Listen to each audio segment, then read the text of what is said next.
Good evening, everyone. Thank you all for coming. We are very excited about this really important conversation. It's important to Chicago, but also nationally. My name is Jennifer Scott. I am the director of Jane Addams Hull-House Museum. This is part 2 of our evening and our launch of a brand new exhibition that we just opened next door in the museum that I hope you all get to see. How many people have seen it today? Good. Okay, it'll be up for several months, so please come back if you have not. It's called Claiming Space, Creative Grounds and Freedom Summer School, and features our wonderful, wonderful partners and artists and collaborators and educators and activists that we've been working with for at least the past 6 months, and some of them we have prior relationships with. We are a museum. If you do not know about us, Jane Addams Hull-House Museum is a non-traditional historic house museum that pays tribute to the social reformers and the radicals who founded the Settlement House in 1889 and spurred the settlement movement, led by Jane Addams and Ellen Gates Starr, and worked with their neighbors in what was considered a slum on the near west side at the time to fight against racism, oppression, gender oppression, to fight for immigrant rights. And also it was a bastion of progressive education, which is how we're most directly connecting the topic tonight, but also the exhibition that we launched. The project that the exhibition is part of a longer term project that we started 2 years ago called Making the West Side Community Conversations on Neighborhood Change.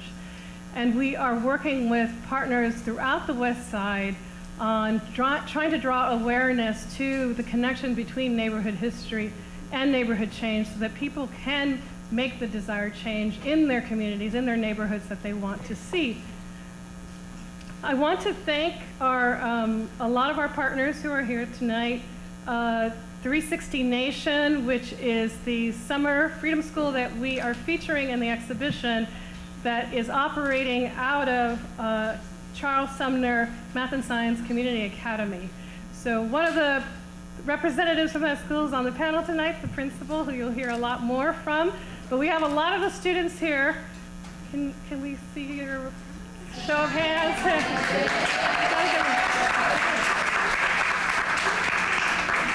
And if you were here earlier, you just heard from a few of them and their experiences. And we also have our main contact for 360 Nation, who is Danton Floyd. Is Danton inside?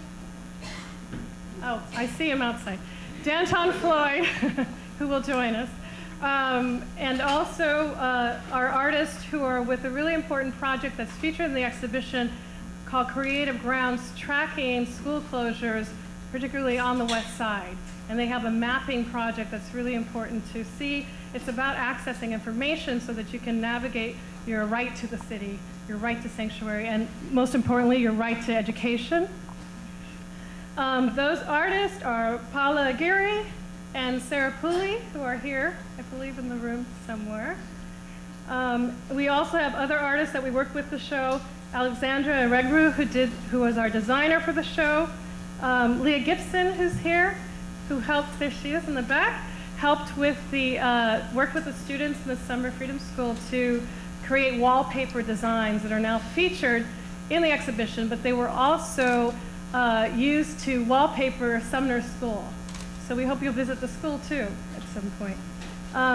And we have a companion exhibition that we also launched by Nicole Marroquin, who's here in the room in the back there, on the first floor of the museum, featuring these beautiful screen prints, collages that depict student activism in the 60s, particularly high school walkouts, which is very connected to our topic today. The Making the West Side project is funded by the National Endowment of the Humanities, and we also, part of the project today is funded by the Chicago Architectural Biennial Connector Grant. Who else? Oh, the staff of Hull-House, of course, none of this could have happened without the staff. Ross Jordan, Lauren Rhodes, Kara Jeffs, Francisca Cesar, Evelyn, our graduate students, Emily, Jessica, and Chris, our educator, Michael Ramirez, and Maria de la Paz. It's a huge, talented curatorial team and a number of them are in the audience. Could you raise your hands, staff, if you... We have one person in the room. They're all working very hard outside. Okay, now I have the honor of introducing our wonderful moderator, who is also an advisor on our Making the West Side project. Dr. Elizabeth Todd Breland is an assistant professor of history at the University of Illinois at Chicago. Her research and teaching focuses on U.S. urban history, African American history, and the history of education. She is currently finishing a book titled A Political Education, Black Politics and Education Reform in Chicago Since the 1960s. Professor Todd Breland has also organized professional development workshops, curricula, and courses for K-12 teachers on critical pedagogy, African American history, urban education, and college readiness. Please join me in welcoming Dr. Todd Breland.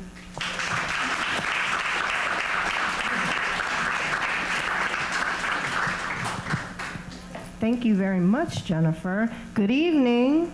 I'm going to try that again because we're here about who fights for our schools. Good evening. Oh, wonderful. Good to see everybody tonight.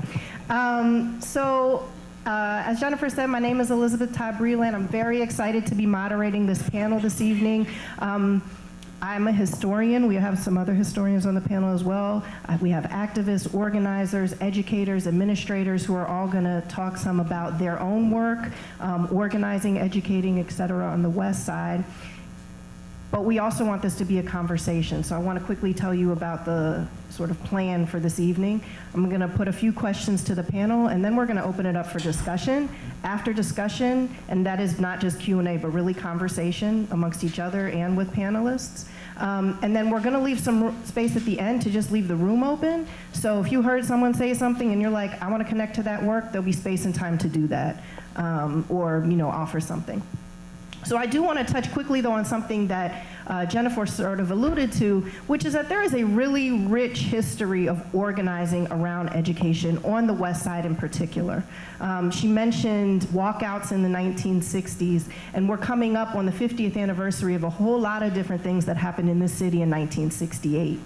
But one of those things, I think often what we think about are the post-King uprisings, in particular, the protests that happened at the Democratic National Convention that summer. But one of the other things that happened was a massive student walkout, largely led and organized by Black students on the West Side in schools like Marshall, Austin High School, Harrison High School, also Latinx students at Harrison High School who put forth a Latin American manifesto is what it was called at the time. At Farragut High School, Black teachers put forth a Black Educator Manifesto.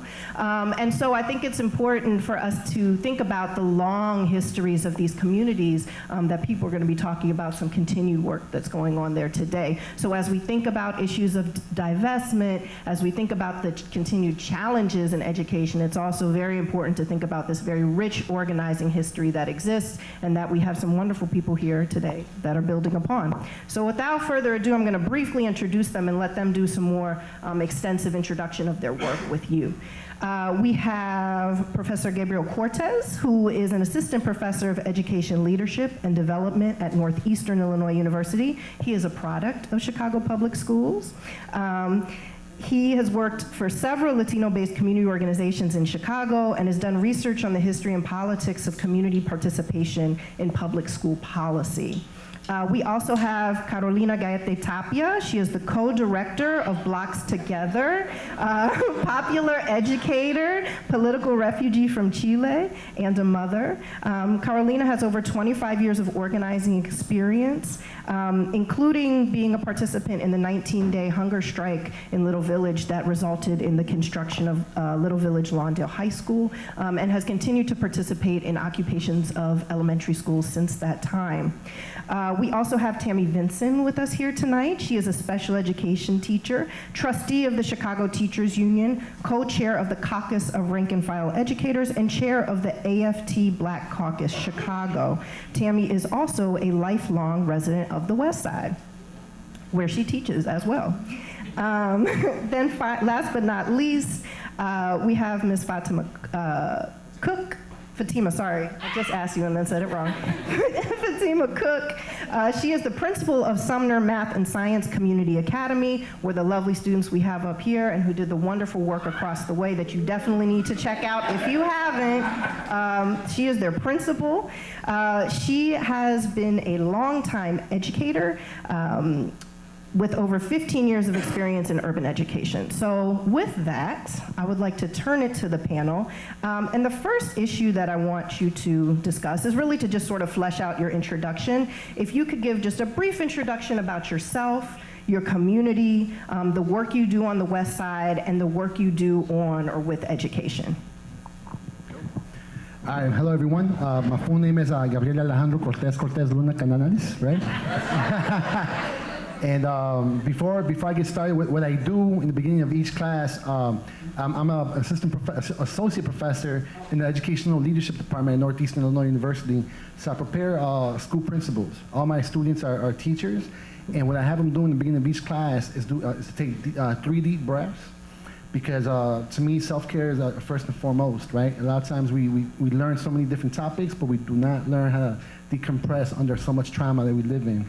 So I'll ask you, whoever wants to join me, if you can please stand up, and we'll just take 3 deep breaths, right? Just to cut away from what we did earlier, taking care of our bodies, right?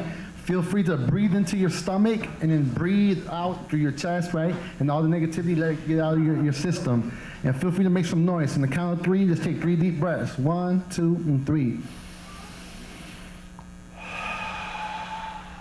1.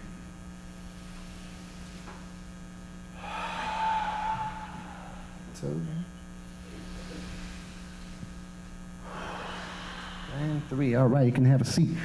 So, in terms of my approach, in order to decolonize the education system we work in, we got to take care of ourselves. So that's one practical thing we can do for ourselves and groups that we work with, right?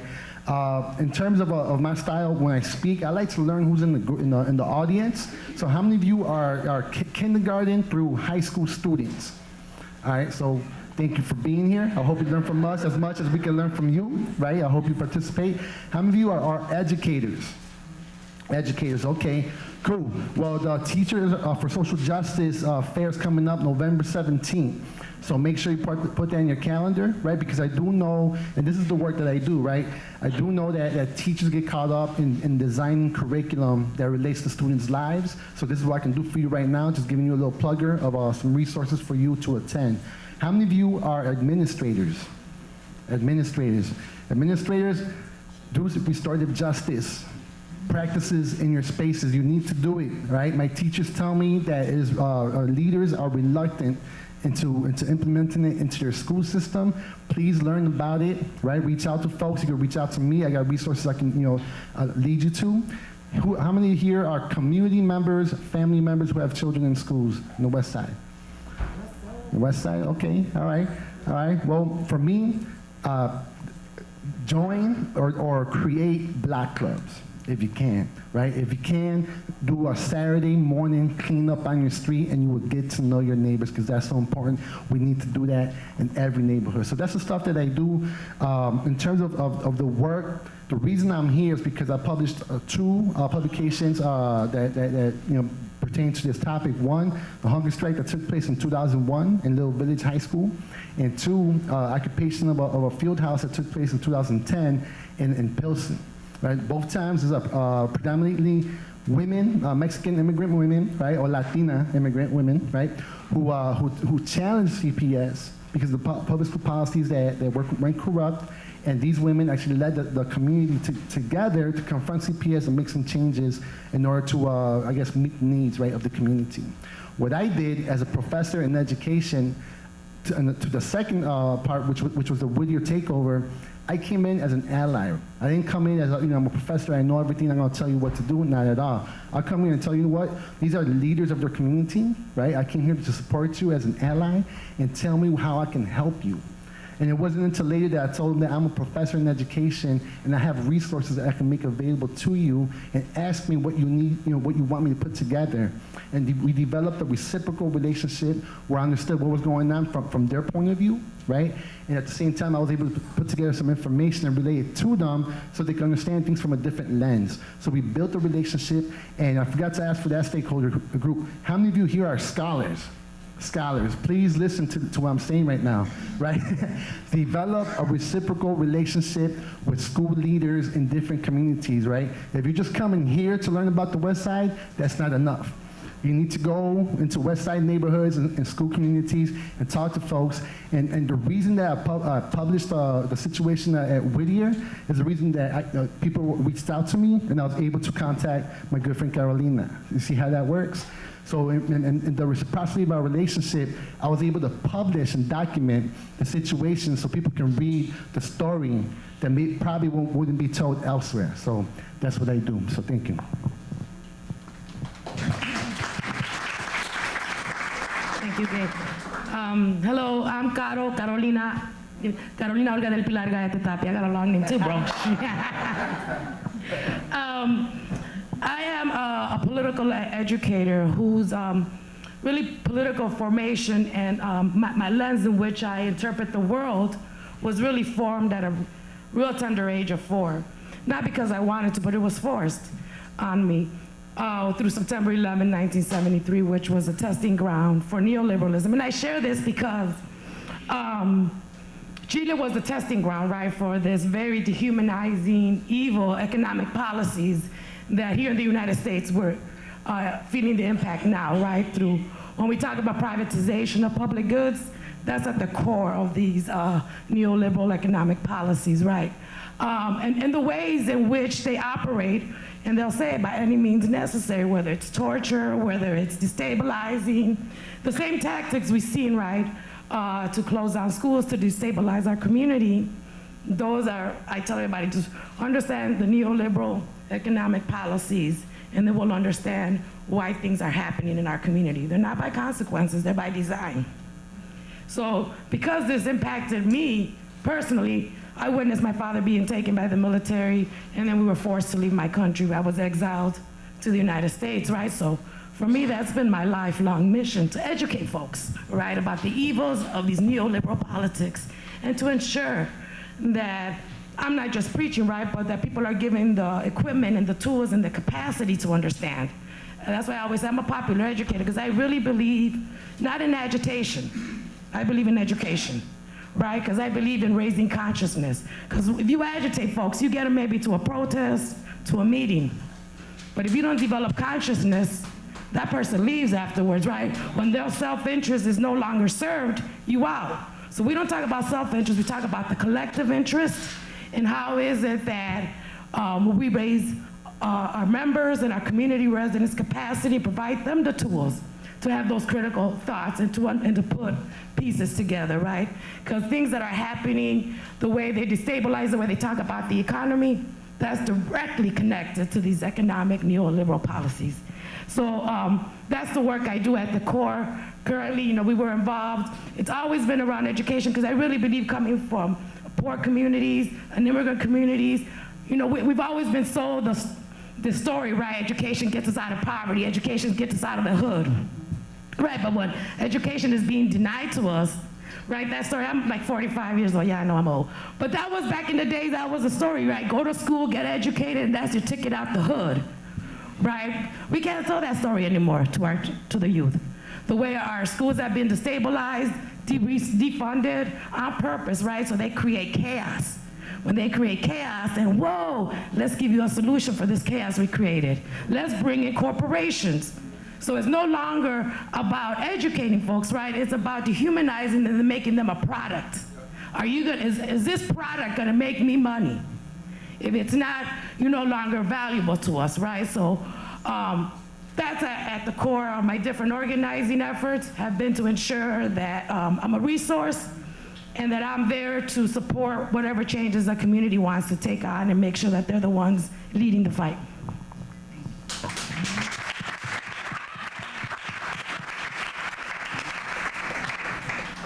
So my name is Tammy Benson. I'm a teacher in Chicago Public Schools. I've been teaching in Chicago for about 16 years or so.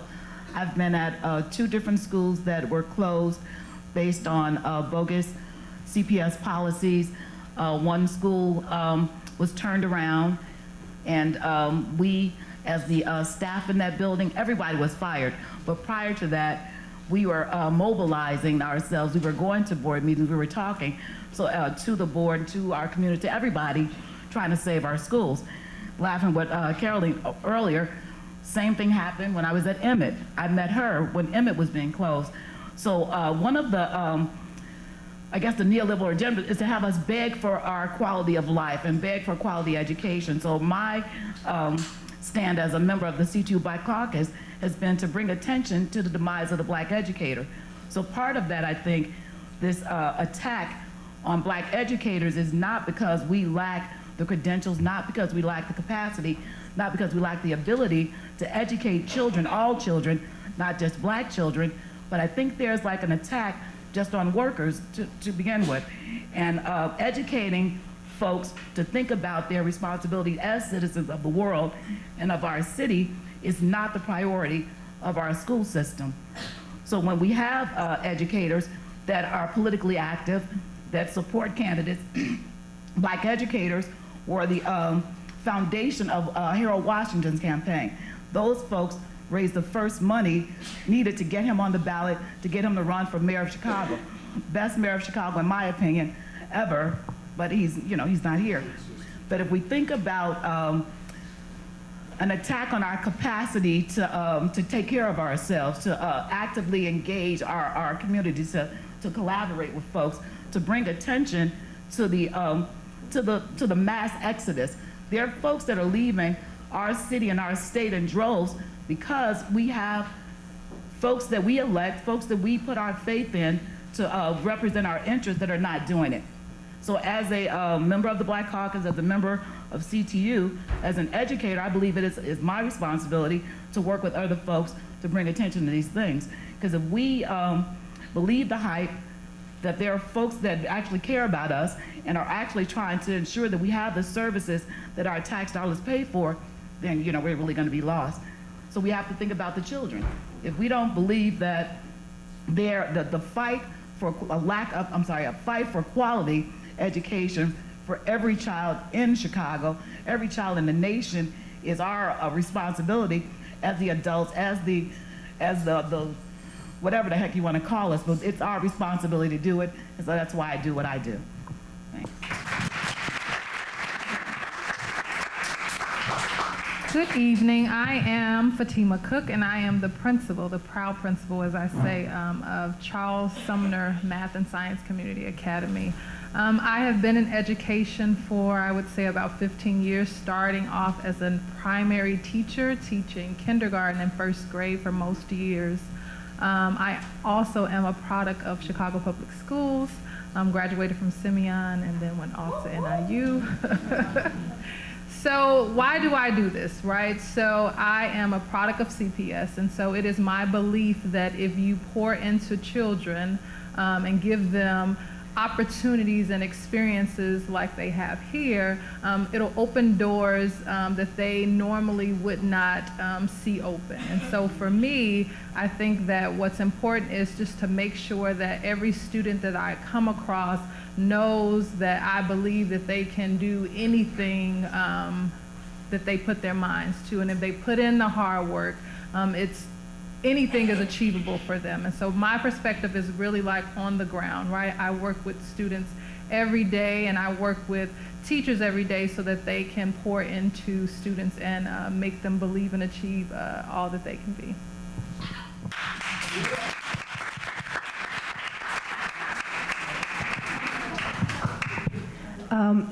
Thank you all. As Jennifer mentioned in the beginning, this is part of a larger series called Making the West Side, about the history and continued neighborhood transformations on the West Side. And so I want to know, in no particular order, if you all could tell us something about what you think are particularly unique concerns around education on the West Side.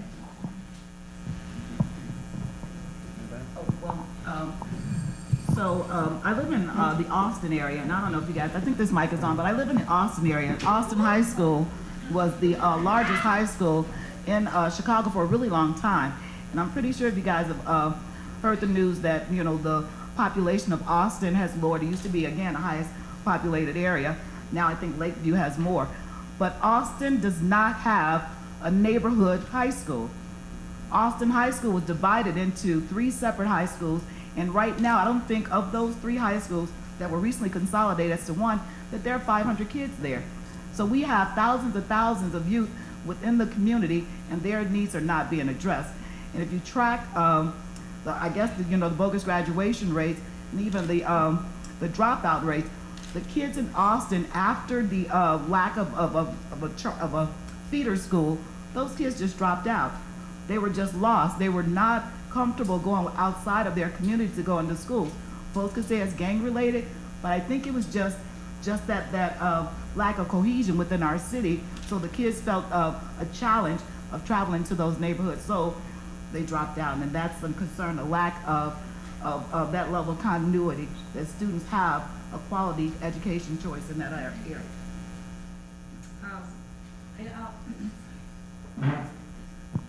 Yeah, I also wanted to add, and I don't know if it's unique to the West Side, but also right now what we're seeing is displaced communities coming into the West Side, right? From the destruction of public housing, there was a lot of Cabrini Green residents moving forward, and also, and I'm not calling this gentrification because it's like the people from West Town and Latinos, Puerto Ricans coming that have been displaced by gentrification in the east part of Humboldt Park, West Town. So what is happening in a lot of part of the West Side is where a lot of poor communities are coming. So it's like refuge for displaced communities that have been pushed out of their neighborhoods. So in an area where it was more historically black students, now you're seeing in the schools, seeing the number of black students decrease, the number of Latino students come up. So that's something like, even at Piccolo, when they were trying to turn it around, they didn't know that there was, when AUSL was turning Piccolo around maybe 5-6 years ago, they didn't know that there was such a high percentage of Latino students there, which was like 35%. So they were not offering any type of bilingual services. And so that was something new for AUSL as they were turning schools around. We're like, hold up, not understanding the community, the dynamic, what was happening in the community, right? So also, what we're seeing with this is also a lot of the how our communities have been criminalized because the West Side is prime territory. We understand that, right? So we've seen how at OR, one of the schools that I work closely with, students, since AUSL took over, the population there was 1,600. 8 years later, that population is 300 students, and now they have to co-locate with KIPP because they were one of the schools where they were talking about utilization. That was a bogus the utilization formula they used to close schools, whether to determine whether school was sufficiently being occupied. That was bogus. But the real schools that were severely under utilized were the AUSL schools. But we know they're a contract school. There were Rahm Emanuel's pet project, and even at the board. So talk about conflict of interest. Real conflict of interest is the AUSL folks that were on the board while they were deciding to give them those schools. Right, but since he's a Jewish man, he didn't go to jail. And Barbara Brennan is black, so she went to jail. But I'm gonna leave that at that. But so my ADD is about to kick in. I'm sorry. But so what I see about that in the West Side, and also how they're criminalizing schools, and this is also to administrators. At schools like OR, they're directly connected with the 11th district, right? They're spending more money in making sure that our babies are criminalized and making them safe or educating them, right? So when they have surveillance that's connected directly to the 11th district, to me that's a violation of their human rights, right? When our babies are using algorithms to be put on gang databases, right? That is criminalizing. So school is not this welcoming space of education. School is another institution that criminalizes our youth, and we're seeing this in the West Side. And when they talk about, oh, these kids are dropping out, no, let's talk about the truth. You're pushing out our students, right? So one of the things that we ask people to know is to really understand this student code of conduct that has changed, right? And one of the options is restorative practices, but if parents and students don't know that you can ask for, for restorative practices, they're gonna suspend you. They're gonna continue to write you up. If there's police officers in your school, they write you up, right? So if you're late, they're writing you up, and that's a direct contact of you being put in a gang database. And so those implications are huge, right? So if you get picked up, that's gonna determine your bail. That's gonna determine it, whether they value your life or not. That's gonna, so there's so many things right now. So, and I'm putting this out there as a campaign. Right now we're trying to FOIA as many youth, students, police records, right? Because we're challenging them being on a gang database. Because, you know, people, they talk a lot about Chicago being a sanctuary city. Bullshit. So with that, I'm passing it on.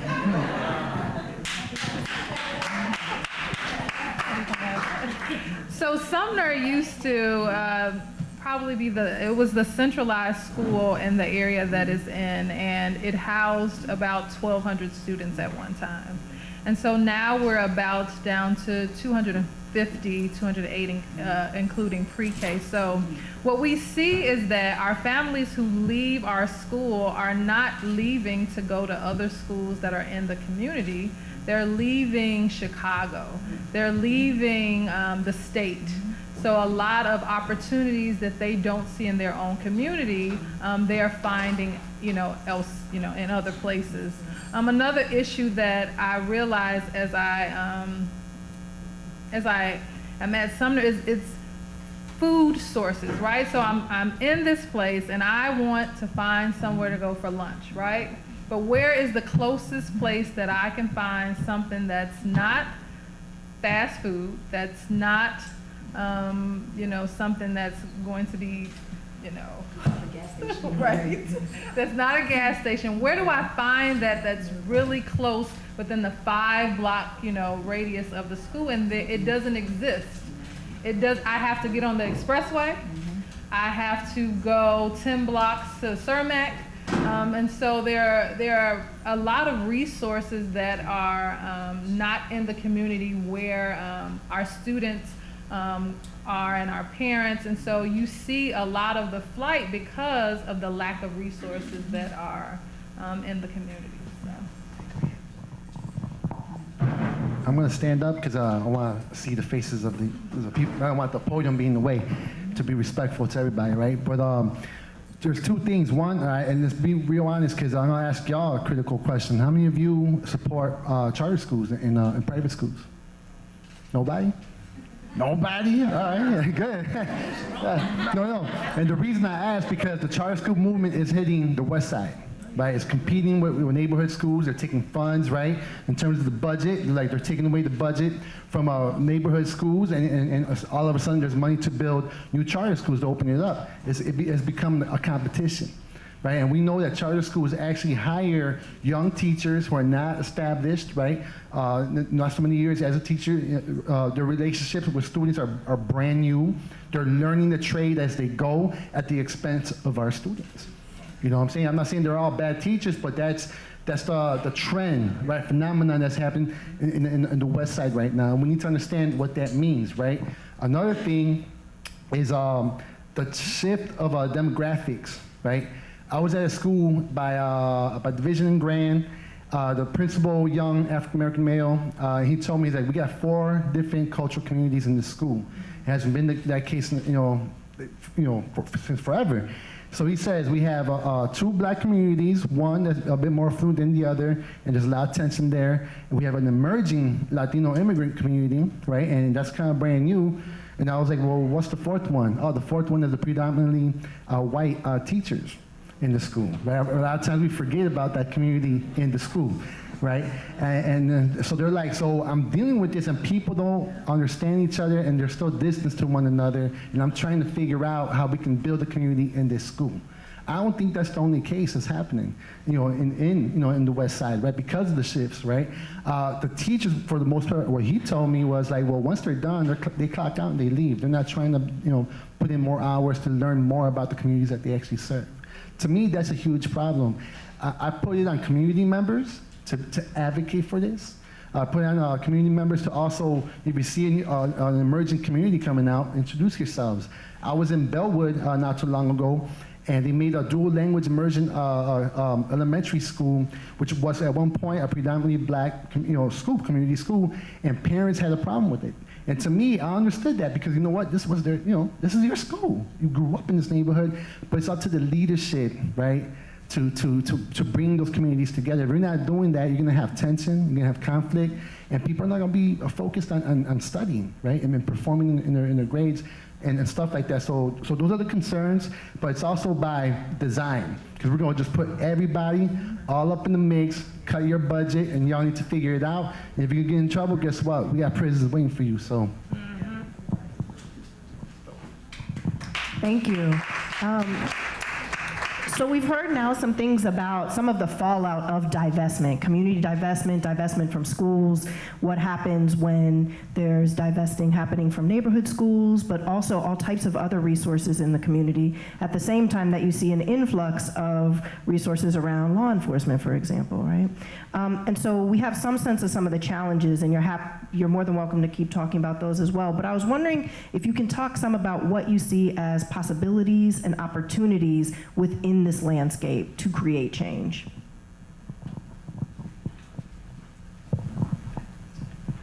So as I look at our students and the exhibit that's right over in Hull-House, I look at that as something that is happening. So this summer, a lot of our young students transform or started to transform this abandoned lot that sits behind our school.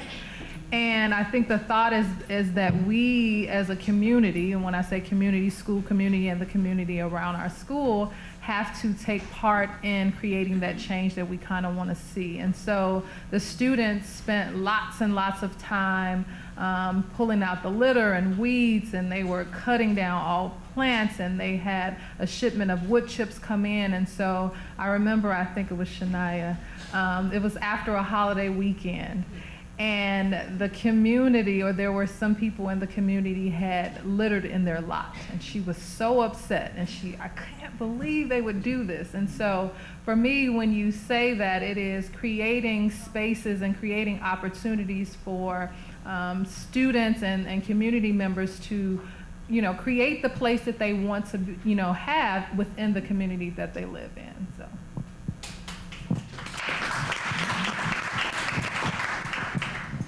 So I guess my hope is that you can almost posit that things have gotten so bad, I think, in terms of the budgeting constraints. They're, steadily lowering the amount of money that is given to students, even though they've commodified our students by creating a school-based budgeting formula that, puts a dollar on the kids' heads.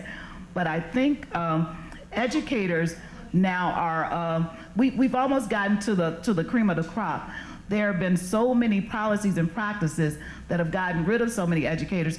My thought is that the ones that are sticking to it, the ones that are not allowing themselves to be pushed out, are preparing themselves to understand we have to take a stand. Because I truly believe that free and appropriate education is everyone's right. But if we fall for the neoliberal agenda and we don't push back, and we don't bring attention to things, I think, they've gotten so many people to the point that you are trying to keep your head down so that you feel that you won't get noticed. But I think this is a season of activism. And it seems like, folks may say, we march for anything and everything. Folks are always marching. But I think that brings attention to your issue. It brings attention to that plight. And by doing that, you bring other folks into it. And I think we're going to be better prepared for whatever's to come.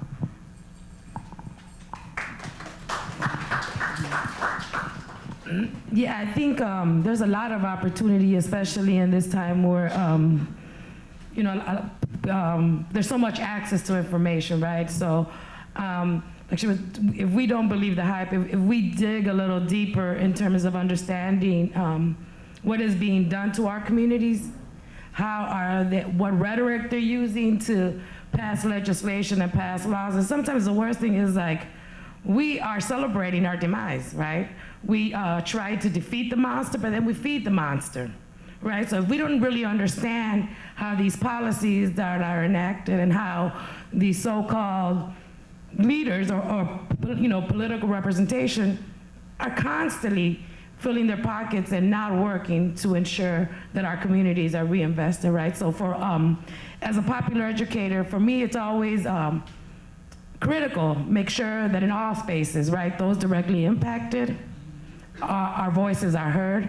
And not only heard, right, but are part of the strategizing and are part of really designing how we're going to fight, right? Because I think a lot of the times when organizers and academics design strategies, we limit ourselves, right? Because we're like, is this winnable? Is this real?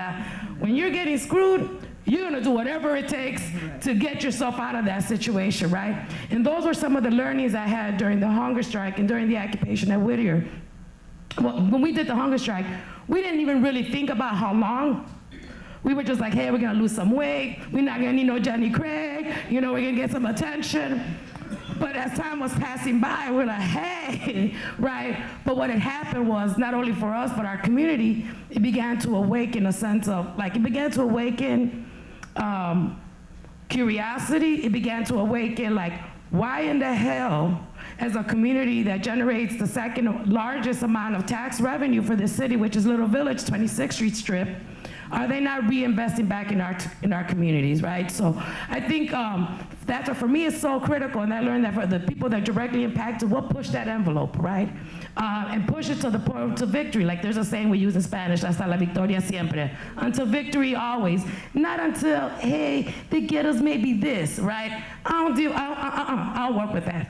If it takes 10 years to get what we want, it's gonna take 10 years, but don't give me half if I want it all. So I think for me, that's been my learnings when it's those that, like the parents, the students, the teachers that are at the forefront of the fight, that fight will be a sustainable fight because it's not those that are up here designing theories or saying I'm the professional organizer, I know best, that are designing strategies. And my experience has been those that are directly impacted, that lead the fight, has been when it's been most successful and most sustainable, right? And then in those fights, even though in Piccolo we didn't win, the school did get turned over, but just the fact that parents that had never been involved in anything decided to occupy that school. And it wasn't us, because I remember my mom was in hospice dying, they're like, we're occupying Piccolo. I was like, oh, I was like in Zion, bro, like, okay, y'all ready, I'm going there, right? But that sense, it was a shift in the way they saw themselves and the way they understood power,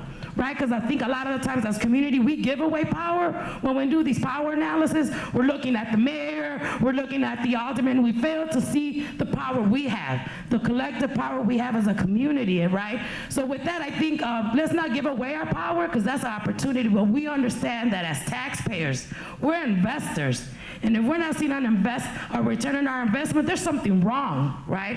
When our communities are not being fully funded, when there's no, and they're constantly taken away, and then they're telling us survive, there's something wrong, right? So, and it's up to us not to say, oh, we gotta go, and see if the alderman or act. No. How do we as a community take back what's ours, like they're doing at Sumner, right? Is how do we reclaim these spaces in our community and not to wait for somebody to come and give it to us? Thank you. She's always hard to follow up, but but there's a few things when you pose that question, right? As a professor, since I'm not, in one school, I get to hover around the city and visit different sites, and I've learned that there's people who are doing great things, right?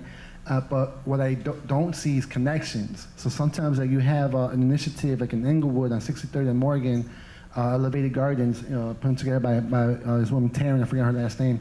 But she's doing a great job of bringing the community together, old folks, little kids. In a span of 2 months, she's created involvement of over 100 people, right? And she's trying to make connections to schools. Then you have, Blacks Together doing restorative justice practices, right? Where they're doing the village keepers. Maybe you want to touch on that a little bit. And they're doing it in their neighborhood and really reaching out to trauma. Hands-on. There's responsibilities that are not written in their responsibilities as their jobs, right? So what I see, what scholars can do, people in positions like me, is that we can find out what they're doing, draw some literature together, document it, and make it available for others to learn from, right? And keeping it tangible. Because a lot of times when people do write it, it's vague and it's not concrete. People say it sounds good, but I don't know how to implement it, in my situation, right? But when I was with at Whittier School during the occupation. There was several women from middle and southern Mexico, and there's a lot of autonomous towns in those parts of the country, autonomous from the government, because people, little towns, pueblitos, have gotten tired. They're like, you know what, the government's not doing anything for us. We have to figure this out on our own. They hook up their own electricity lines, they run their own water, they grow their own food, right? So when we were working with them, when I was there in support of them, we would have these conversations, and they would tell me, this is what we would do, in my ranch, and this is how we would build networks, and this is the assemblies we would have. And I'm like, this is on your own? No one pays you for this? She's like, no.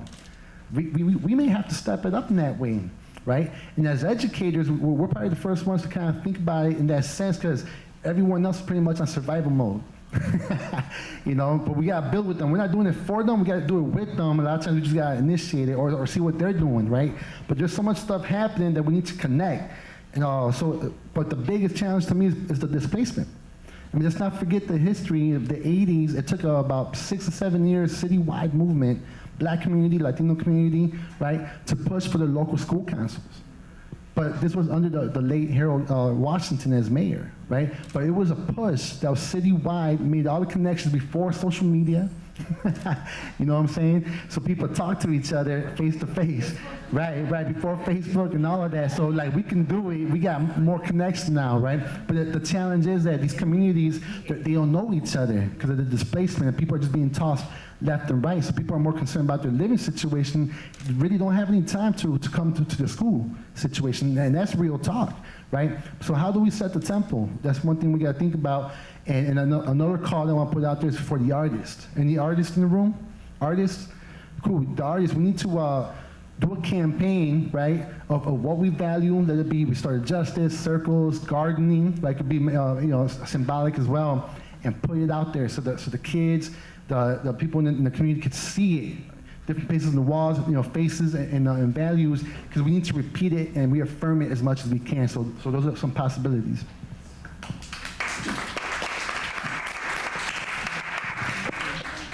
So on that note of connection, I'm actually going to turn it over now to a discussion in the hopes that we can connect more, both you all with the panelists if you have specific questions for them, but also for you with each other. If there's something going on in your community right now that you want other people to know about and learn from, please share that with us. If you have specific questions or topics that you'd like to just bring into the space, this is a time for that as well. Do we have to use the mics? I don't know where the people are. I don't know if these work. Just stand up and ask your question. And I'll call on you. There is a lot of struggle that has gone on.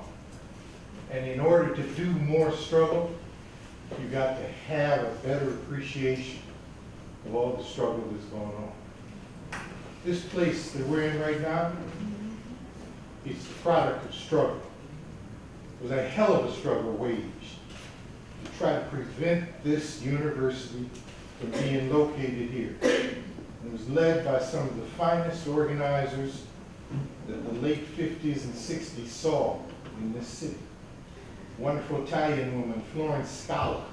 You all should look her up. She was right here on Taylor Street. She combined with Black organizers from Garfield Park who said, build the damn university out in Garfield Park. Don't build it here downtown where you're going to destroy the Hull-House community that was Black, Italian, Mexican, Greek. We all worked together, all right? That was one. We got the Willis Wagon struggle. You all can't forget these things, because one of the ways you'll get a lot of these older folks on is to make reference to these and to learn from the lessons that came out of those struggles.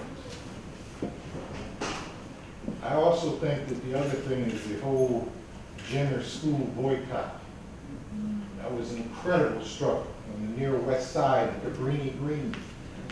And one of the things now taking place that you all should know about and should interact with has been a struggle to try to keep Jenner and Ogden School as an integrated school, all right, as opposed to the normal pattern of getting rid of the inner city ghetto school and having the white folk have a nice, rich, prosperous, what's that, citizen for encampment, what is that place called up there on the north side? Not in Canton, what's that, you know what school I'm in? The Richmond, way up there. Now, I'm gonna be honest, because you can't tell no lies on this stuff. There's a wonderful man, Cabral, tell no lies, claim no easy victories. Somebody up there asked, did anybody come out of these schools that were private schools and charter schools? We got to get allies wherever we can get them. And there are allies that you can get out of some of these schools. More and more of these schools and these charter schools are being unionized. As that happens, that's a good development for us, right? That means that there's going to be some consciousness, some organized consciousness. And I won't shut up, because I'm a product of that kind of private school shit. Don't you all tell this to nobody. I went to Francis Charter School. You all know that place? Some of you know it's $35,000 to go there. Now, when I went there, it wasn't no $35,000, but it was $1,000, and we thought that was $35,000 back in the day. But here was the good thing about that place, and why my father and mother did it. They said they came up to Pope's School on the west side. You all know Pope at 19th and all. That's where I was. I'm sitting there teaching the reading class. My father said, "What you doing, Brexit?" I said, "I always teach the reading class." So he said that night to my mother, "I don't know about that damn school you've been talking about. Put them in. Just put them in that damn school." But we got to get allies in these struggles. And one of the things that I hope that upcoming day that you're talking about, the freedom, the alternative school teachers for social justice day, we got to turn people out more for these events, all age groups. So thank you all. This was wonderful. I'm glad you're all here. Thank you, Prexy. Anyone else? Just real quickly, for those who don't know, the Willis Wagon protests that our elder Prexy was discussing were a series of protests that started at a very community-based level with parents, largely mothers in communities, black communities, where schools were overcrowded. And rather than letting students, this is in the 50s and 60s, rather than letting black students attend school in open spaces and open seats at nearby white schools, they built portable classrooms, which they ended up dubbing Willis Wagons after the then Superintendent Benjamin Willis. And so a large part of the protest activity that was going on in the early 1960s was about getting rid of these Willis Wagons and for the desegregation of Chicago public schools, with the key being that the idea of desegregation wasn't principally about black students' desire to sit next to white students per se, but their right to an equal education.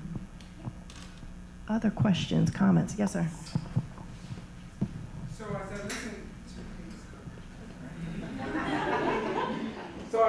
So as I listen to the conversation, I also think about the way we've sort of stigmatized neighborhood schools. So I'm a product of school that's selective enrollment, right? And so, but I had the opportunity to work in the neighborhood school in which I grew up in Inglewood, but I had the opportunity to go to Lindblom. So, but I was told that's where I was going, right? To me, my grandmother was one of the first black families to integrate on 62nd and Winchester in the 60s in Inglewood.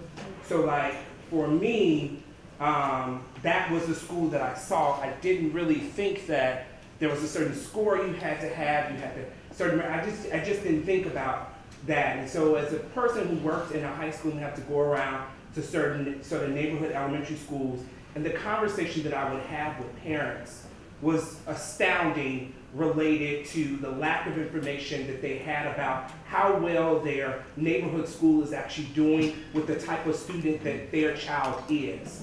And I think about the stigma with Chicago public schools, where low-income black and brown students are actually performing extremely better in Chicago public schools than anywhere in the state if they was to go to school at a suburban school district or one of the highest performing suburban school districts, right? So when we think about all of that richness and that information, and I would show parents this data, actually, your student has this academic profile, we're actually doing really well with that type of student here at the school. They have high needs, they have this. We can actually provide. We were doing restorative practices before it even became a thing. That's what we did, almost 60% male, Ms. Cook know.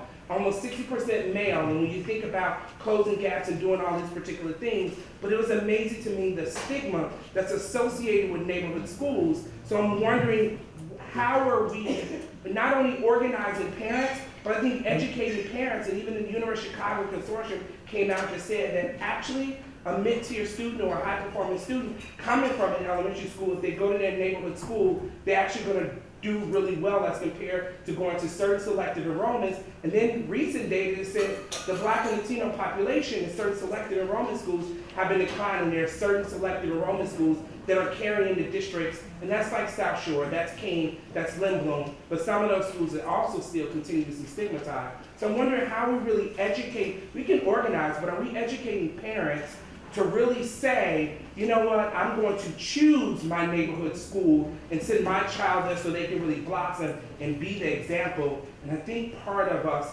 are afraid to really do that. Thank you. I'd like to turn that over to anyone else.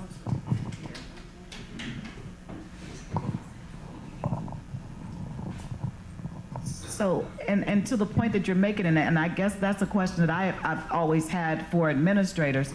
So I guess my thought is, how is it that, I'm sorry, we started with Barbara Bird, but Janice Jackson and Forrest Claypool can say that like 25% or more than all black students are in failing schools, or 25% are in failing schools, something like that. But these are the folks that are charged with running our school system. So I think going back to what we know is an intentional plan to destabilize public education, they're creating a stigma against neighborhood schools to say that these schools are failing. They're under-resourced. They're usually, capital improvements are usually not done. They're in communities where the population is leaving. So I think in an effort towards gentrification, they'll create that narrative to scare parents away from enrolling their students in these schools. So how do we challenge that? So in addition to creating that dynamic, they're still creating a budgeting formula that is really, really going to starve these schools. So I guess as a public, we have to, I guess, demystify it. Well, understanding that it's intentional, but what do? I mean, how do you ensure parents, because you'll come to a school, they'll tell you, oh, these kids aren't safe, they're gangbangers there, the families are this, they're that, the other thing. So people have a perception that causes them not to want to even give the schools a chance. But I teach at Oscar the Priest that, you know, we were considered failing for forever, and somehow miraculously, under this new formula, we're like a tier 1+ school. And I'm thinking, what changed? Nothing changed. So we're creating false narratives that are attached to it, and people just believe the hype. So how do you demystify it? And just to that, like with the school, and that's why they use, remember the first round was you were on probation, right? And they created these 3 levels of probation, right? That was part of commodifying public education, right? So it was not about education anymore. So that was the first thing, right? When they couldn't do that anymore, because I know this, the schools we worked, the lower ward, which was Ryerson, was a level 1 school, and had been for a while, right? So they couldn't close it, but they wanted that space because the old lower ward building now, which is next to the Garfield Park Conservatory, right? So if we're understanding the gentrification that's happening on the west side, we have to understand these educational policies and the gentrification go hand in hand, right? So they create all this BS, all these false narrative about like your schools are fading. And so part of our thing, we work with, we have a parent network, right? And it's just around that, is making sure that we're looking at the school report cards, that we're understanding how we had to push, right? Like the capital needs. Why is it that some schools, like Cameron Neighborhood Schools, has been like 10 years that they've received even level 1 or 2, that, you know, how they divide the different capital needs for each school, right? So we had to go and look up all the money that charter schools were getting and selective enrollment schools were getting as opposed to the neighborhood schools, right? And so we had to embarrass CPS to have reinvestment in our schools. Right, so we always tell the story. Read the budget, follow the money. The story always unfolds. Trust me. So that was one way, but also because it created a lot of tension between when they co-located Lower Ward and Ryerson. they were all blaming each other, right? You're the dumb kids, or it's because of them, they're the dumb kids. So we had to really go back and say, no, neither school was failing. Both were schools, strong academic schools in the middle of the hood, right? So instead of closing them and destabilizing them, give them more resources. But what they do, when there's great principals, they take the principal away. So, and they create and begin to destabilize the school so then they could justify, right? So the old lower ward now is part of this big development that's happening in Garfield Park, right? So surprise, surprise, no, right? So they had to create that narrative, right? And there, so it couldn't be, it wasn't under no more around grades or academics, so then they created this thing around utilization, right? The moratorium is over. So we were talking that with Tammy, so let's see what kind of BS they create now for us to be like, oh yeah, that's true, right? And so, and they've allowed for our property taxes to go up for the next 3 years, right? And now CPS can raise a tax levy. But if you're in a TIF, that's considered new increment. So is that gonna go to CPS? Or is that creating more funds for redevelopment and to kick us out of our neighborhoods, right? So we always say go deeper and deeper. When they tell you something, really go deeper. Is this really gonna offset the budget, or is this really just gonna fan their pockets? Is this another way of them getting rid of black and brown and poor folks in the city? Because we're really in their way, right? So they're gonna keep on creating false narratives and policies. They're gonna continue to criminalize us and place the blame on how messed up the educational system is on us. Thank you. So,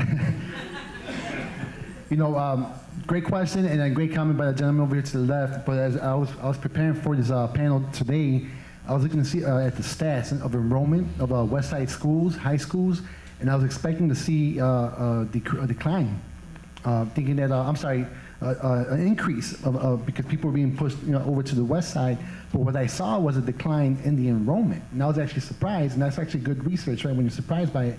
But then I saw again another aspect was the growth of selective enrollment and also charter schools. Like they're taking these students, right? So, and the reason I bring up the charter school movement is not to be against them in terms of the individuals who work there. I'm for all educators who sit and stand in front of the children and trying to improve their lives, first and foremost.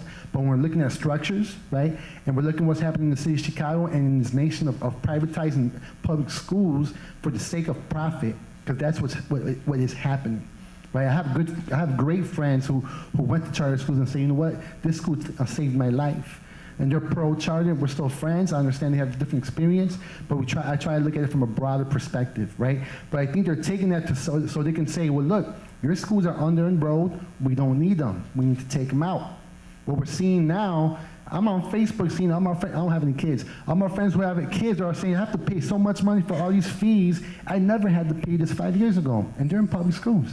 And the ones that are in charter schools, they're paying all these fees, and they're like, I can't afford this. It's becoming a business.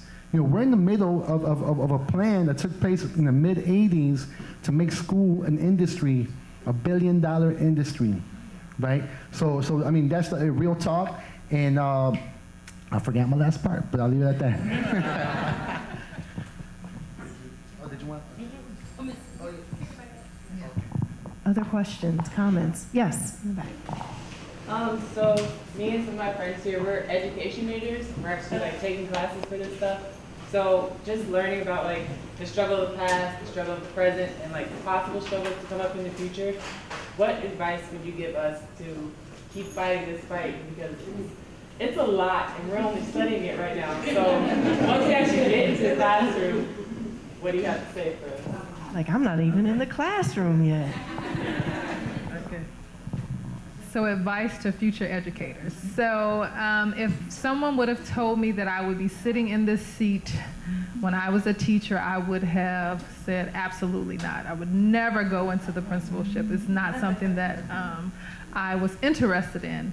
What I would say to you back there, future educators, is there will always be children who need adults in front of them who believe that they can achieve great things. And so you have to remember that there is kind of a greater cause outside of all the stuff that happens in and around the school. So what I tell my teachers and my students is, let me handle all of the stuff that, you know, comes in. You are responsible for making sure kids succeed in the classroom. And so as much as possible, you try to buffer all of the stuff that comes from central office, all of the stuff that comes from the city and the budget woes are things that I carry. And so I say to future teachers, just always know that there is a place for you. There will always be a place for you, because students will always need to learn from people, and your experience and your perspective is always something that we value. So keep going. All right, yeah.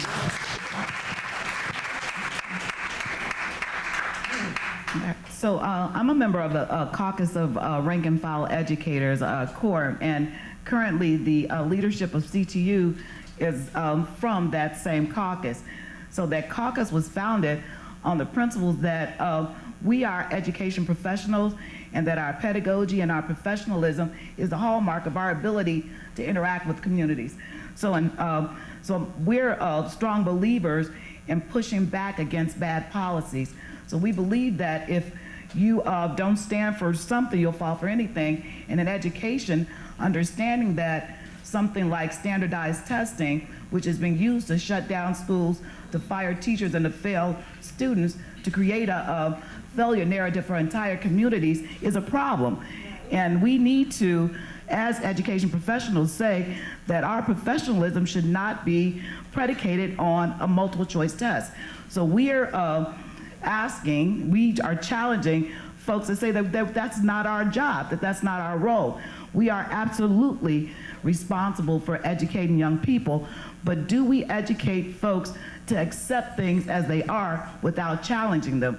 If we know that something's wrong, do you sit back and allow that wrong to just go unchallenged?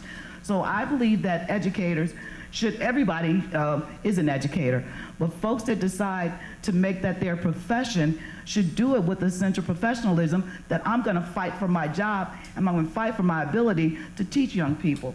And I want more young people to want to become educators. But because we've been demonized from, we're the teachers, if one bad teacher, screw you up forever, that's saying that teachers are that all the failures of public education lay at the foot of teachers it's BS. And if we accept that level of responsibility, then shouldn't we challenge it? So if I'm saying, if I can change it, I'm gonna do everything I can to change it. But I'm not gonna accept responsibility for something, or educators should not accept responsibility for things that are beyond their control. But so as a future educator, what the hell is EdTPA?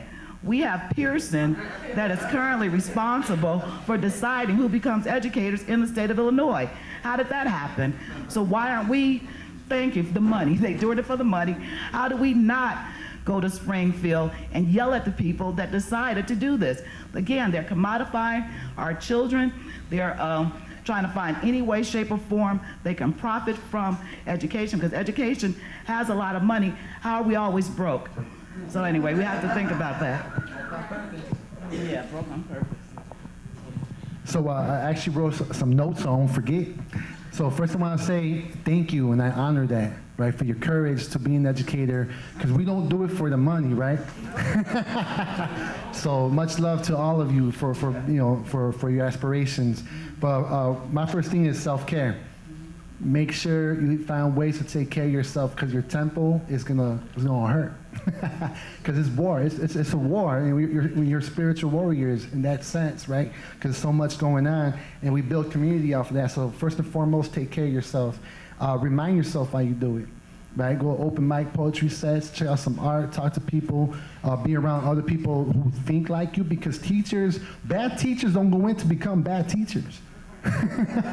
They don't decide, you know what, I'm gonna be a bad teacher. No, you know what I'm saying? Like it's so overwhelming that they don't find space to find that support, find that community, remind themselves all of that, right? And I see it in some of my students. Look for support to design curriculum that matters to students' lives. And this is where the Teachers for Social Justice Curriculum Fair, November 17th, write it down, right? Boom. And then lead with an asset-based lens, right? People say, I work in a tough neighborhood, you know, a bunch of gangs and this and that. All this seems the negative stuff about it. I'm like, you know, there are people too. There's beautiful people up in there, you know what I'm saying? And so it's like, always look, what are the assets? What can I pull from to grow together, right? Always think of the whole child. You know, they're developing as they go, no matter how trauma they are, but they're still developing and we can help them with that. And be intentional with the channels of communication in terms of how you want to communicate with other people. Restorative justice and circles is one way, but there are other ways as well. But it has to be intentional because it's not going to happen by chance.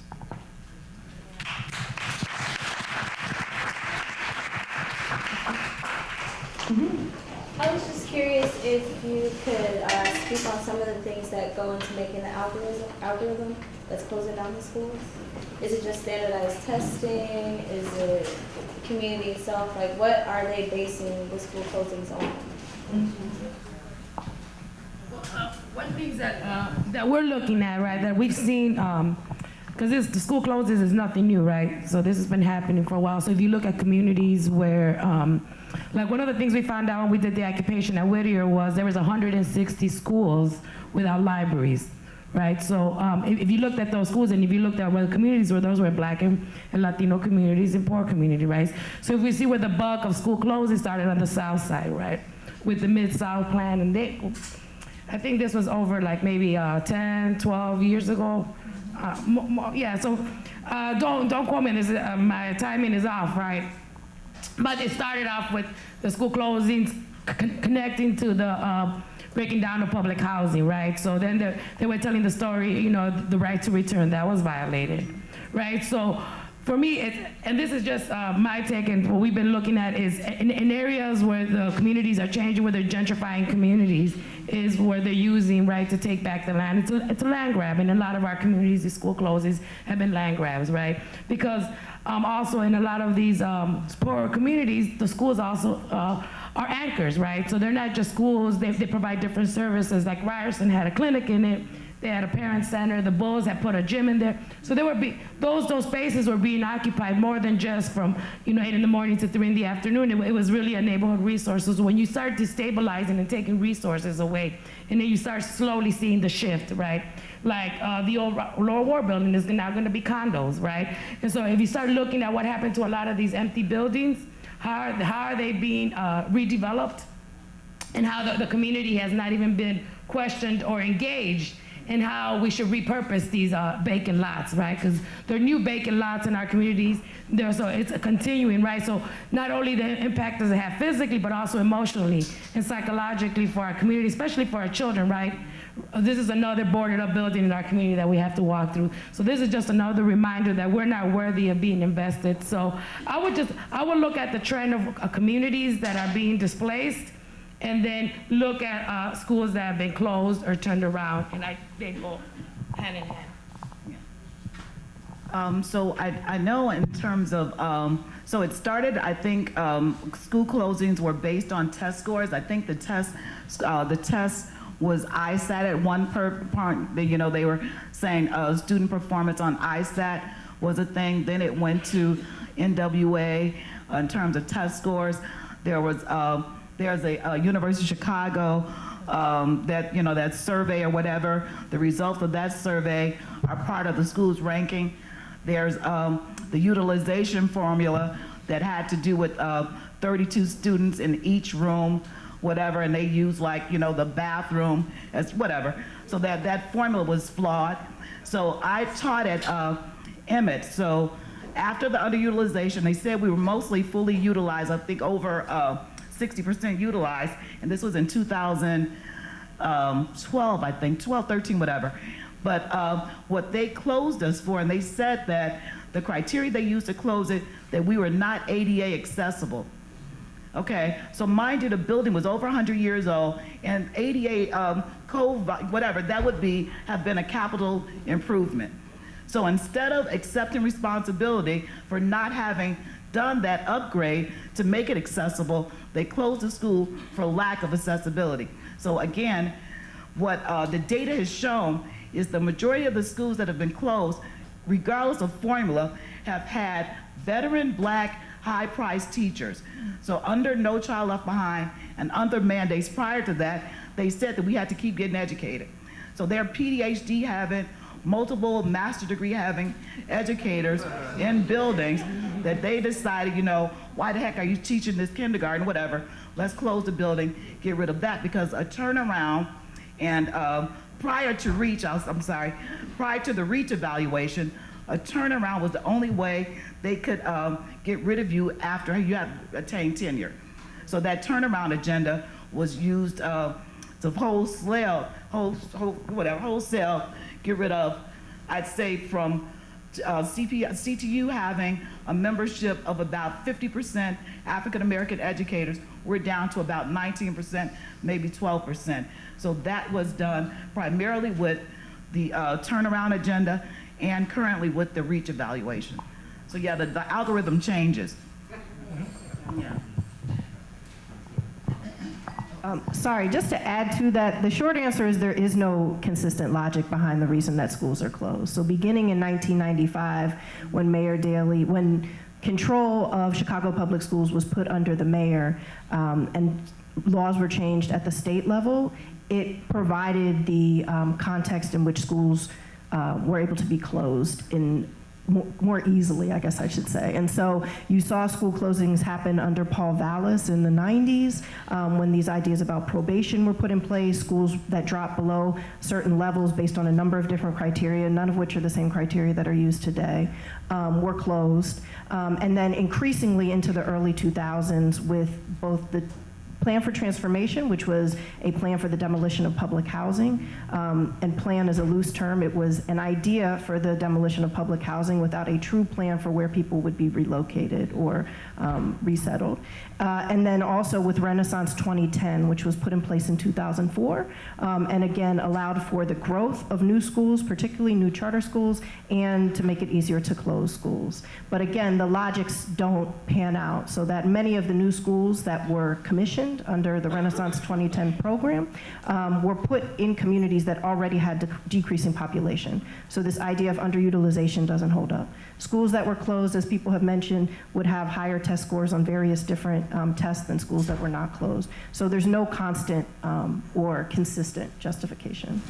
I came to learn more about the school closings, and I'm new to this, but I'm not new to the struggles of race in the city. My question for you is that there are a lot of they. This is about they. And if I'm new to this dialogue, I'm wondering what the they is in terms of trying to identify if there are specific variables inside of CPS or any other identifier or media or whatever, because it's overwhelming if you don't know a lot about it, not embedded in this dialogue. What does they mean? So is the they the same for all of you? Is it different? What is they? It's a great question. Break down who your they is. And that's actually a real good question. And to me, they is the Commercial Club of Chicago. They're the ones that make and push public policy in the city of Chicago all around, right? Including the school closures. They were actually they've been around for over 100 years. But when the first Mayor Daley was elected, he formed a civic committee, which had a direct relationship with the Commercial Club of Chicago, right? So if you look up their page, it's no secret. It's not even a conspiracy theory at all. They would tell you that they're for Renaissance 2010. They're the ones behind it. They're behind the school closes, and they're selling the charter school movement on their webpage, right? So when I say they, it's them. They are comprised of all the CEOs of all the corporations, transnational corporations in the city of Chicago, utility organizations, and philanthropy groups as well. And when they meet, only the CEOs and directors meet in the room. So that's how powerful and strong they are when they're implementing public policy in general, which includes school policy. So that's they. And I wanted to go back to like where I started. I think we have to understand what's driving this. And I know people are always like, there you go, talk about neoliberalism. But we have to really understand this neoliberal politics that are driving this, right? because with Renaissance 2010, Race to the Top, with under President Obama, right? He made it so schools get more funding if you give, you take out a charter cap, if you make it, your city under mayoral control. So these are all these neoliberal values, right? So we have to understand how these policies are entrenched and come to take over all parts of our government, right? So they set the rhetoric, they set the narrative, then they create the policies, they destabilize. And school closings have been used. Prior to every school closing, they destabilize, they go in to stabilize that community, and then come in and create a new narrative. Like, look, it's about privatizing, right? It's about giving over to private companies. It's about decentralizing government, right? That's the whole thing. Government is not effective, right? So we need to have somebody else to come and manage it. So then what we're doing really is giving public dollars to run private entities.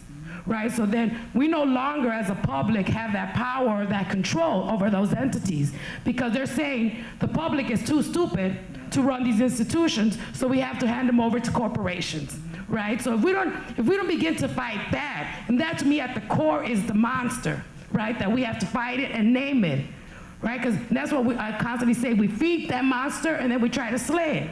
We have to figure out, are we against this or are we for it, right?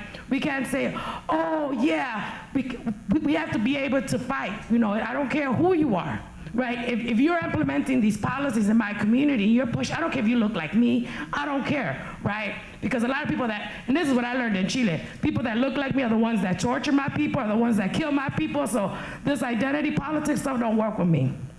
Because even some of our own harm our communities, right? So we have to understand that the day look like us. Sometimes the day are being ran by money, are being ran by the thing about how am I going to make money off of this public, well, whether it's our land, whether it's our water. Our water is being privatized. Flint has happened because of neoliberal deregulation, right? So, I think if we look at the core of a lot of the things that we're facing, we have to understand how these neoliberal policies are shaping the way we govern, the way our budget is allocated, right? So all those things, we have to understand that that's the day. And if we don't challenge that, if we don't hold those in office, that are vehicles really, right? Because it's not really the politicians, it's those that control the politicians. That's the will that is being done. So I know in Chicago, my day is usually CPS and an unelected school board. But if you think in terms of education, why would Walmart care? When we were going through the school closing hearings in 2012, 2013, Walmart funded those meetings. So they so why would Walmart care about public education? I think Chicagoans are some strong activists. So a lot of the policies that Walmart has been able to get away with in, say, Arkansas, which was their corporate headquarters, they've essentially privatized education in Arkansas. My brother's a principal in Arkansas. They've furloughed them. They tried to destabilize their union. They're cutting pay. They're disrupting public education. They've actually taken over, I think, South Little Rock, which is predominantly lower income black folks. And so why do corporations want to run public education? For profit. Why do billionaires want to be legislators or politicians or executives? So they can have control. So the thought of what could from probably a different group of folks could be considered conspiracy theory. We have people, I think, that want to control our lives in a way to I guess, make us accept responsibility for the negatives in our life. If we think about, I think it should be recommended reading, required reading, the new Jim Crow. And if you consider some of the policies that were uncovered and some of the practices that were uncovered, that we have clear-cut data to support these things, how do you make it fake news? So you have to consider why would they want to do these things, and they have a plan, and we need to organize. For me, the they is anybody who impedes or challenges the right of my students to have, education. So for me, it's anyone who challenges that. So my utmost importance is to make sure that the students who are in front of me get the best that they can get out of the teachers and staff in my building. So anybody who impedes or challenges that, if it's budget or any other, if it's my alderman not giving me things that I need. So anybody who challenges that is my thing. Just add real quick, the Chicago 21 plan that was drawn out in the 70s is also supported by the Commercial Club of Chicago. The Metropolis 2020 was designed in 1996, Chicago Commercial Club of Chicago as well. But the actors like Mayor Daley and CEOs of public school systems, they'll let you know. If you look up their quotes, Mayor Daley, when he was elected, he said, I'm going to make Chicago an international city. What does that mean? I'm going to bring in people from different parts of the world. I'm going to accommodate them. Right? And he says, the reason I'm replacing an elected board with an appointed board, and he minimized it from 15 to, I think, is it 5 now, or something like that? But he's like, he says it because there's too many different interests, and I want to move things as fast as I can. Yeah. It's there, you'll find it. Arnie Duncan, in his first few years, said, one of the challenges for me as a CEO is there's families that we see that come in to the city as couples, right? And before they have families, and once they already have a family, they go to the suburbs because there's better schools out there. Well, we want to bring schools to the city that'll keep them here. So they're the priority and who's expendable. So, the quotes are there if you do your research and who the actors are in implementing the plan. So.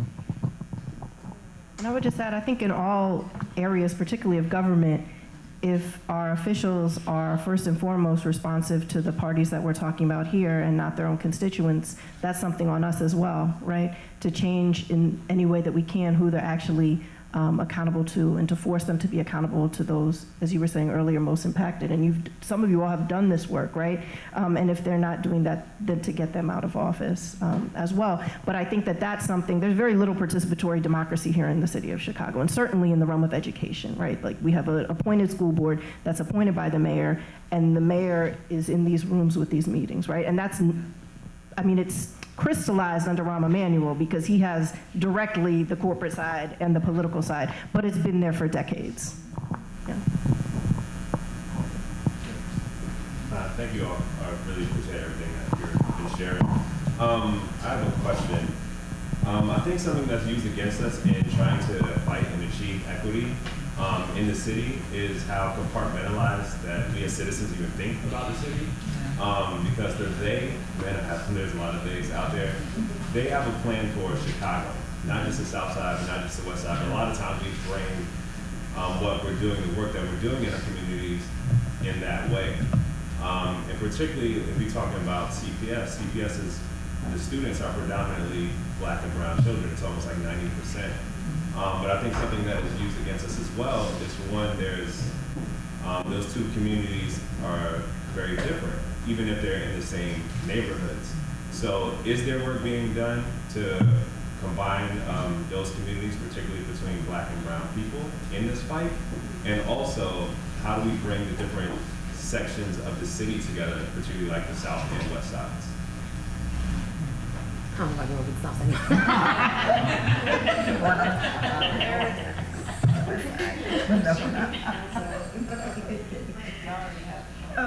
can talk well, they could say, well, one of the things that, Sorry, say that. okay, cool. If other people have an answer,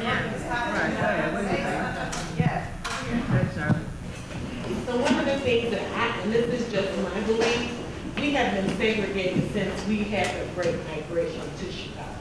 So that's never gonna change. The formula that has been set up is certain neighborhoods are always gonna get certain things based on those color of people that live in the neighborhood. We have been ever so humble to take whatever the man has given us. And it has just grown. And over the years, it has gotten worse.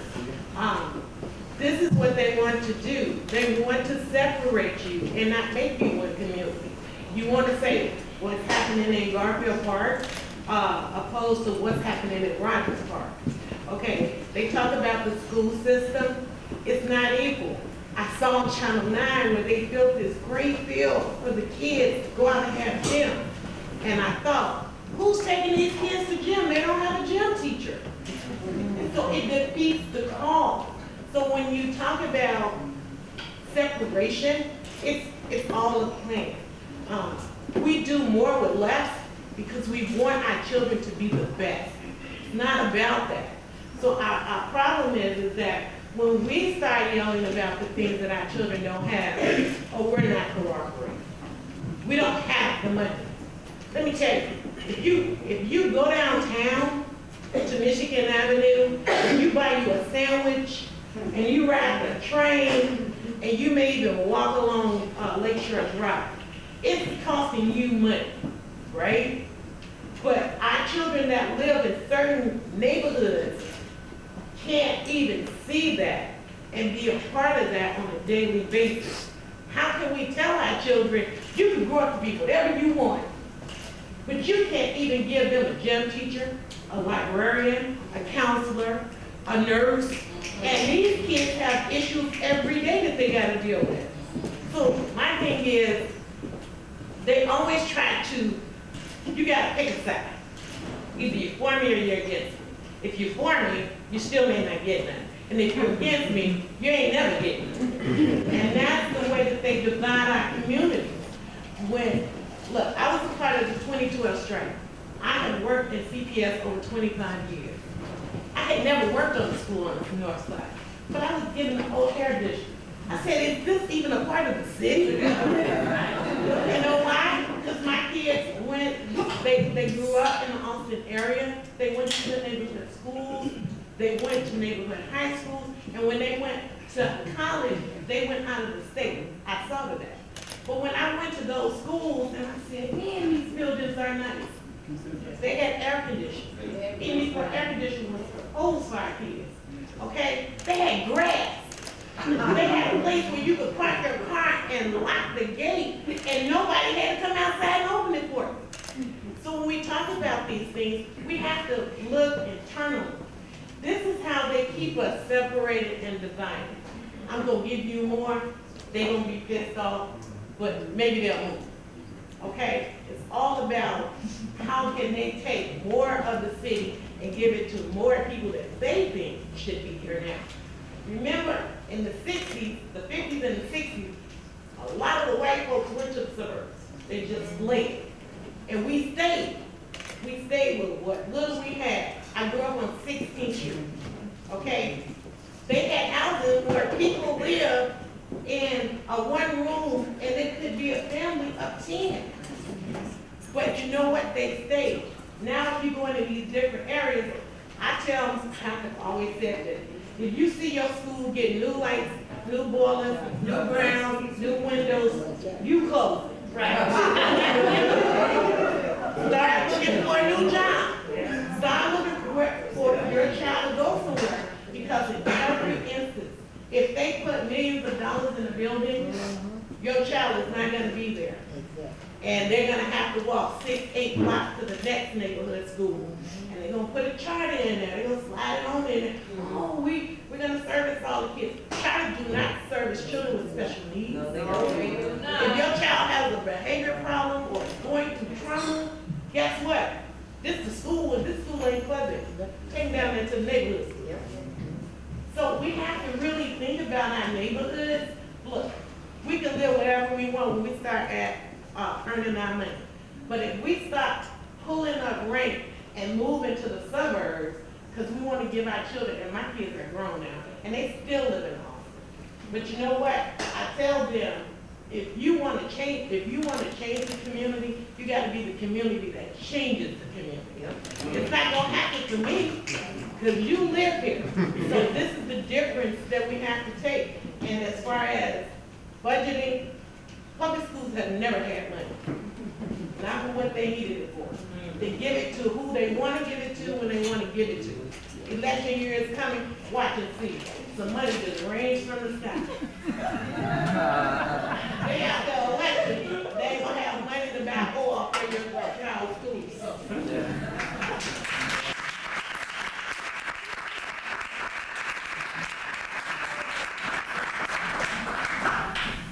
So I'm gonna take 2 questions. Was there anyone else?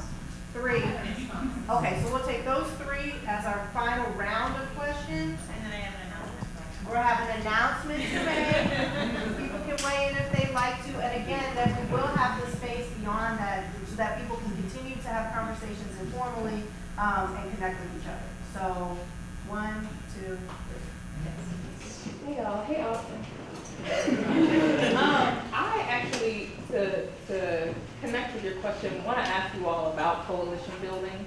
I think because I'm an art therapist, and my thought about public schools and education is sort of, I can really, in terms of neoliberalism, I can be in a space where we're talking about education. I can be in a space where we're talking about mental health. I can be in a space where we're talking about housing. I can be in a space where we're talking about unemployment. But I have to be in all these different rooms and all these different conversations to understand the complexity of each of these, and they're all interconnected. We started out the conversation about housing, about people leaving and moving. I lived in Austin for 3 years with a friend and her son, and she had to leave Austin to move to Oak Park because her son, who was 7 years old, kept getting suspended for school. And the first time he was suspended, sorry, I'm clapping y'all. The first time, I don't have children, but my child, I was there. So I don't understand unless you clap. So, you know, the first time he got in trouble, it was because he wrote on his clothes that he had a school uniform, and they said that was defacing school property. And so his mother, who is an educated social worker, went to the school and said, these are the school policies. In order to suspend my child, you have to give me a warning. Well, the school retaliated against her, and after that point gave her a warning, and then proceeded to suspend her son every single week for sitting in the hallway, for playing in the bathroom. This actually was a public school. The first school he went to, which for kindergarten, she got in all types of trouble, was a charter school. But anyway, let me come back. He's doing great now. But she did have to move to Oak Park. I also had to move to Oak Park in terms of thinking about housing, because I could not afford housing in Austin, which is where I wanted to stay. I wanted to stay in Austin because I wanted to pay tax dollars in Austin and not over in Oak Park.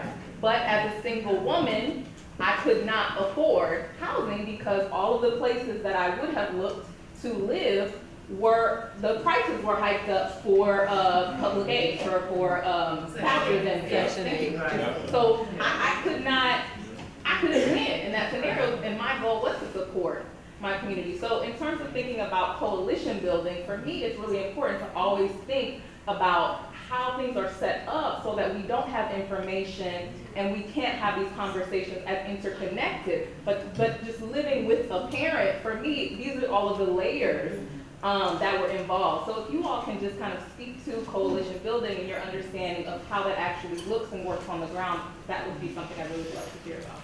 Okay, so we're gonna hold that. I'm writing them down. So I'll revisit before we get final thoughts, so everyone can touch on what they like. Sir? My name is Burhan. I'm from Northeastern. So I hear some comments.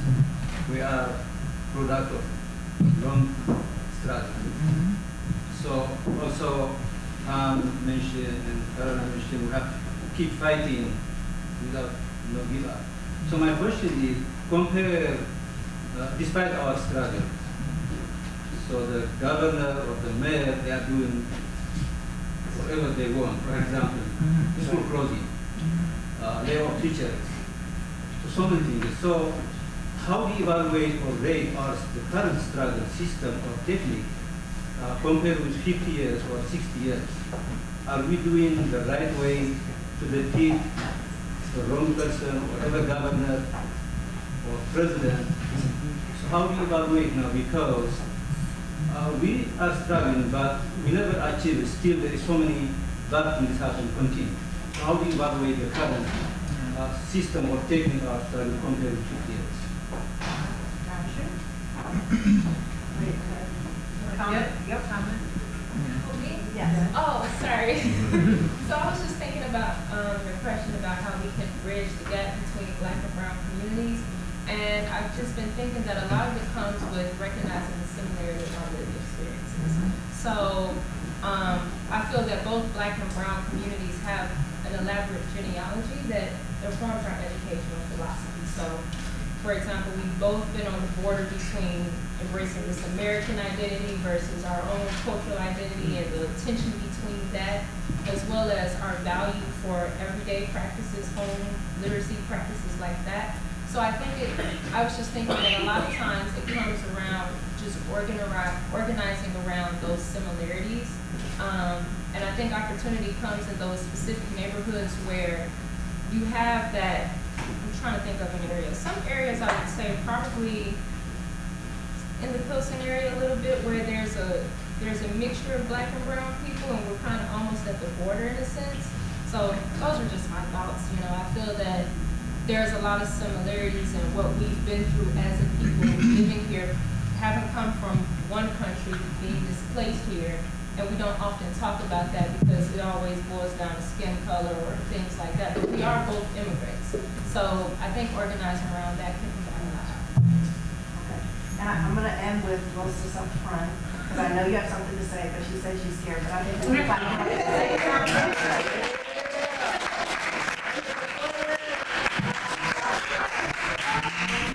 Go ahead. We're here for you.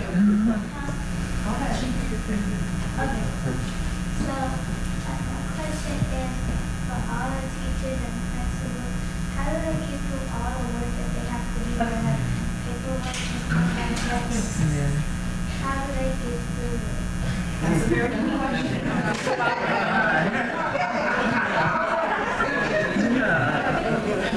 So, I'm going to get a final word from each of our panelists, and just to review some of the issues that were brought up, you don't have to address all of them, you can pick and choose what you'd like to.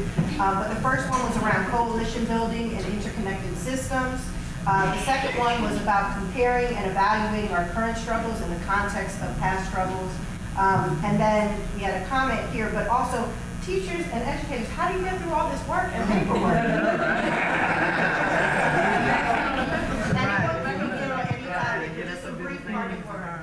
Okay, I'll go first then. All right, real quick. So, in terms of coalition building, it is happening in some spaces. You got the Chicago Freedom School who are doing great things, right, in downtown Chicago.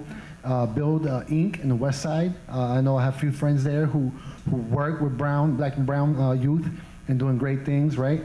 And you also have, I know there was maybe a year ago or 2 years ago, there was a symposium or conference by BYP 100 documented activists and also queer activists who came together to support one another, and they've been supporting each other. And to be quite honest, we need to be learning from them and what they're doing and building those coalitions, right? Because when they go out and do some actions, they actually go back home and do some self-care practices because of the trauma they faced during their actions, right? And then in terms of comparing, it needs to be community focused. I think that's what we need to get back to your question. The social media, I think, has separated us a bit more than we would like to admit, right? But community focus is important, and we need to build new allies. We need to talk to people that we do not want to talk to. Right? Because there's people, I don't like that person, but you gotta talk and see what happens from there, right? Exactly. And as an educator, that's my approach, right? And then the paperwork, I'm a professor, I'm not a principal, so I don't do as much paperwork, but I do ask people for help when I get stuck. Party work, and I think if we look at the struggle 50, 60 years ago, I think some of the conditions have worsened, right, for our communities. And I think sometimes we don't honor, I think, like President was saying earlier, we don't honor the struggles that came before us. And as I try to struggle, I'm still a youth, I'm really not, right? But just honoring, I think, the learned experiences and going back, and I don't think we do a lot of reflection and learn lessons from past movements. I think every generation thinks that we have the solution. So I think we could build, but I think it's like never failing to look back and seeing what we can learn from our elders, what are things that we could bring on. Because I think a lot has already been done, a lot of space has been conquered, but if we don't go back and learn and reconnect and learn from our elders, we're bound to make the same mistakes, right? So I know for us, we've launched the Poor People's Campaign again. It's about to go into its 50th anniversary, right? So my main question has been, what were lessons learned from the Poor People's Campaign so we don't replicate that, right? How are we ensuring in building coalition or unity amongst the poor, right? That's one thing I think the more we're seeing that we have in common beyond race, right, is poverty and how it impacts our communities, right? And how could we unite around fighting poverty? So I think part of it in doing coalition work is honoring each other and stop romanticizing that we're all going to get along. It's okay to disagree. It's okay to challenge people, because I think with those challenges and those discussions, there's growth. We've been in a lot of coalitions and shit. We fight all the time, right? But after those discussions, after those fights, there's growth, right? And if you're able to accept, like, oh, my bad, I didn't know that, right? So also coming to those spaces humble and not thinking that I've arrived and I know everything.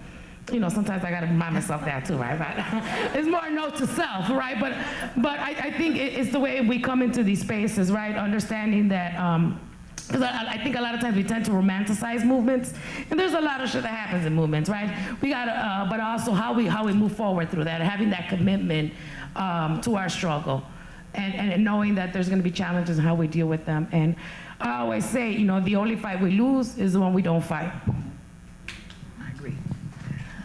Yeah, and to the point that was made earlier, we have to make connections. When we talk about coalition building, I can't only go out on the street and ask you to keep my job. I'm an educator, make sure I keep my job. We have to consider how, when the projects were closed, and Emmanuel was actually part of CHA and HUD, so if we make those connections, we understand the past and all the things that happened, you know, strategic moves that were made behind closed doors in the past that have led to the instability of affordable housing in Chicago, the overcriminalization of our youth, and all of these things that are connected to our ability to engage with the folks that are in our school buildings, but also within our communities. So if we don't acknowledge the fact that we have a shared perspective, that we have to consider issues and not personalities, not skin color. We have to consider the fact that while we're believing, you know, the propaganda machine, which is well-oiled and well-funded, that tried to keep us divided, that there are more reasons for us to be together, that if we don't push back against those things, then, you know, shame on us. Because we have to understand that, okay, in my perspective, Black people have been like the first run. We're always put out in front of stuff, but once they get past us, they're gonna come for you. So if we're not prepared to fight for everybody that's under attack, our turn is gonna come next.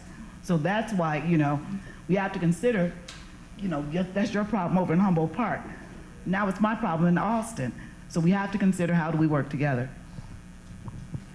So my student just left, but the principalship is a complex, I think, position. But I think the one thing that I must remember, and other principals that are in the position that I'm put in, is that to be the face of the school means that I have to work with all stakeholders, and I have to realize that I am not the all-knowing person in the building, and I have to lean on my teachers, my staff, my custodians, my cafeteria workers, and all the other stakeholders inside and outside of my building, my parents, my people who live in my community who don't have children who attend my community, the students who hang out in front of the building when I walk out after school and before school. I have to engage with all those stakeholders. And so I think that in education, if the future educators are in the building, I think you just have to remember, someone else said, is just always remember why you do this work. And I often start staff PD trying to get our educators to reflect what led you to be an educator and what led you to be in this position, because you have to always remind yourself about it over and over again because of all the things that are pushing and pulling at our schools. You have to stay focused and steadfast on why you do this work, and that is why I wake up every day. That's why I am at my job every day. That's why I love being the proud principal that I am is because I know that somehow, maybe not today, tomorrow, but in the future, the kids who sit in front of me will have been impacted because of that. Shameless plug. In our new contract, we have a paperwork clause that says that we can get rid of 30 pieces of redundant paperwork. So we push back on that one. Right. Thank you. So I'm going to close quickly by just saying a couple last things. One, before our announcement. One is that coalition building work is hard but necessary, which I think is a theme that we've heard here as well. And to shout out some other groups that are doing that work in the city. One is the grassroots education movement, which CTU and other community-based organizations are a part of, trying to redefine what sanctuary means for different communities in the city. And also to this point about history, the ground on which we're organizing has changed, but I don't think that means that there have not been victories along the way, and we have to hold up those struggles. If I lived in the community that I live in now in 1960, my child would attend a school on triple shifts. That doesn't happen, not just because there's less kids now, but because there was struggle to make sure that didn't happen for kids 3 years later in that community, right? And so all of these little incremental changes along the way matter. That doesn't mean there's not more work to be done, but I think as other people have said, we have to recognize that and take strength in that as we move forward, and celebrate the times when something goes right. You know, even if it's little. So with that being said, I encourage people to continue to have these conversations, to think about, you know, making change where you can, where you are with what you have. If all of us did a little bit, there'd be less to do and it would be less daunting. And with that, I will turn it over to our announcement.